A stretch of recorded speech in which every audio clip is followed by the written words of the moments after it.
Salam jumpa.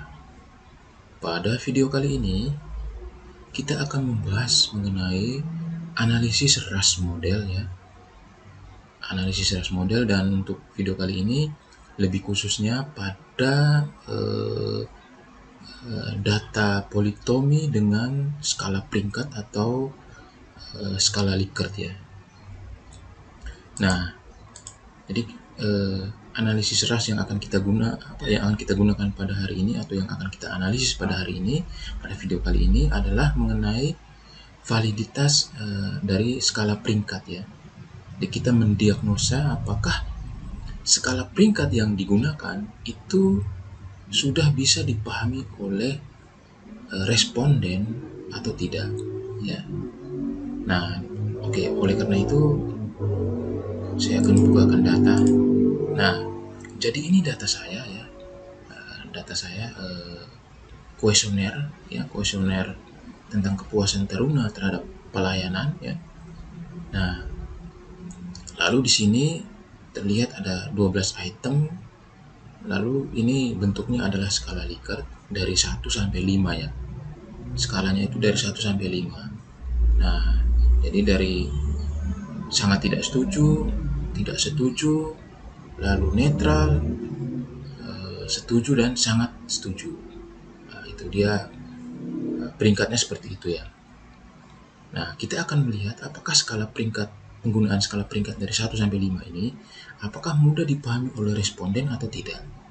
Nah, karena itu kita akan menganalisisnya pakai analisis ras ya. Nah, jadi data ini kemudian masukkan ke software WinStep ya, software yang untuk menganalisis ras. Nah, sudah saya masukkan. Lalu kemudian setelah saya masukkan, saya input, saya analisis menggunakan ini rating partial credit scale ya. Menggunakan ini rating partial credit scale. Nah, lalu akan muncul, nah ini seperti ini ya. Akan muncul seperti ini. Nah, tabel seperti ini. Nah, kriteria untuk menganalisis skala peringkat ini itu kita menggunakan kriteria dari Andrich threshold. Nah, ini Andrich threshold. Jadi validitas skala peringkat. Nah, kita gunakan untuk melihat apakah skala peringkat yang digunakan itu bisa dipahami atau tidak oleh responden. Nah, lalu kita gunakan indeks Andrich threshold. Nah, indeks Andrich threshold ini itu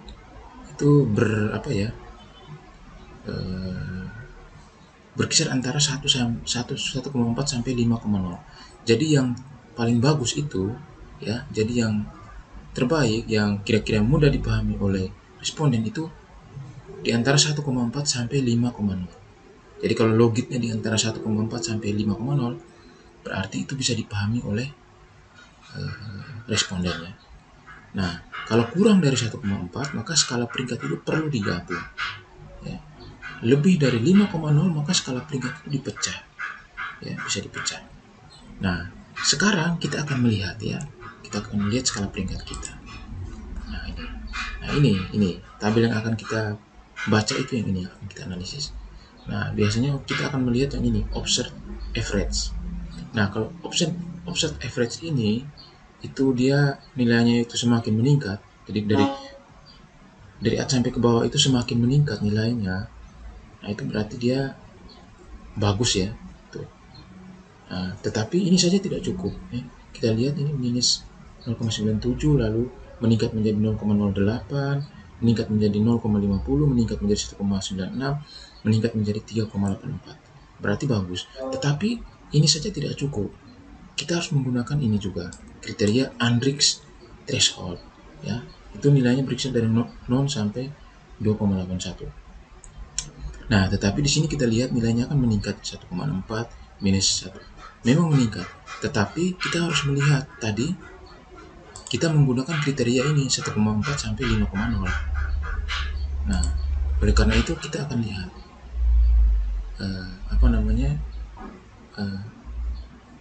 peningkatannya ya dari non ke itu. Kita lihat dari non ke 1 minus 1,4, dari non ini ke minus 1,4. Itu kan peningkatannya adalah 1,64. Berarti dia di antara 1,4 sampai 5,0. Berarti ini tidak masalah ya. Jadi skala yang dari 1 ke 2 ini tidak masalah. Karena dia di antara 1,4 sampai 5,0. Maka tidak masalah. Itu mudah dipahami oleh responden. Lalu kita lihat yang dari 2 ke 3 ya. Dari skala peringkat kedua dan ketiga. Kita lihat dari minus 1,64 yang ini ya ke minus 1,62, itu kan 0,02, lebih kecil dari 1,4. Artinya ini ada masalah ya, ini ada masalah. Artinya dari 2 ke 3 ini ya, dari antara peringkat 2 dan 3 ini itu tidak mudah dipahami oleh responden. Maka perlu digabung ya, perlu digabung. Karena tadi kriterianya kan kalau di bawah kurang dari 1,4 maka skala peringkatnya digabung kan. Nah, makanya perlu digabung. Perlu digabung antara 2 dan 3 ini, perlu digabung. Ya, perlu digabung. Lalu dari 1,62 sampai 0,45 itu 2,07, di antara 1,4 tidak masalah. Begitupun 4 ke 5 juga tidak masalah. Yang bermasalah itu adalah 2 dan 3 ini. Di antara 2 dan 3 ini. Nah, itu perlu digabung ya. Karena nilainya 0,02 lebih kecil dari 1,4, maka perlu digabung. Nah, ini perlu digabung. 2 dan 3 ini perlu digabung. Kalau kita lihat kan ini satu ini kan sangat tidak setuju, ini sangat setuju, ini netral kan. Nah, mungkin saja yang 2 ini digabung dengan yang satu menjadi sangat tidak setuju atau tidak setuju, lalu yang 3 ini dibuat jadi tidak setuju misalnya. Jadi 2 dan 1 ini digabung jadi sangat tidak setuju, 3 ini dijadikan tidak setuju, lalu 4 itu adalah sangat setuju, 5 itu jadi sangat setuju misalnya ya. Nah, jadi seperti itu. Nah, bisa juga kita melihat pada ini, kita melihat pada grafik ini ya. Nah, grafik ini cara membacanya adalah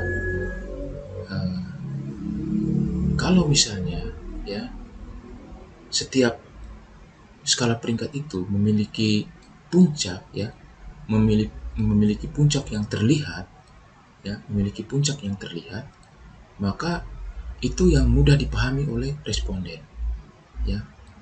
Itu yang mudah dipahami oleh responden. Nah, kita lihat di sini skala peringkat 1 itu memiliki puncak yang bisa terlihat kan. Nah, memiliki puncak yang bisa terlihat. Lalu yang 3 juga memiliki puncak yang bisa terlihat. 4 juga memiliki puncak yang bisa terlihat. Begitupun 5. Sedangkan 2 puncaknya tidak terlihat karena ditutupi oleh 1 dan 3. Nah, 2 ini tidak terlihat puncaknya.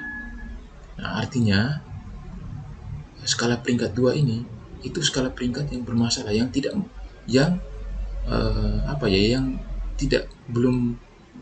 mudah dipahami oleh responden. Nah, itu tidak mudah dipahami oleh responden. Maka itu kan sesuai dengan ini ya, sesuai dengan adik thresholdnya, bahwa kedua dan 3 itu kan perlu digabung, dan kemungkinan memang 2 ini yang perlu digabung dengan 1 menjadi sangat tidak setuju, terus 3 menjadi tidak setuju. Jadi memang skala peringkat 5 ini sepertinya memang harus dibuat jadi 4 bukan 5. Karena kalau dia dibuat skala peringkat 5 begini, maka akan bermasalah. Akan ada skala peringkat yang tidak mudah dipahami oleh responden. Nah, sekian dulu pembahasan kita mengenai skala peringkat ini ya. Semoga bisa dipahami. Terima kasih sudah menyaksikan video saya ini. Kita berjumpa lagi pada video-video saya selanjutnya. Terima kasih.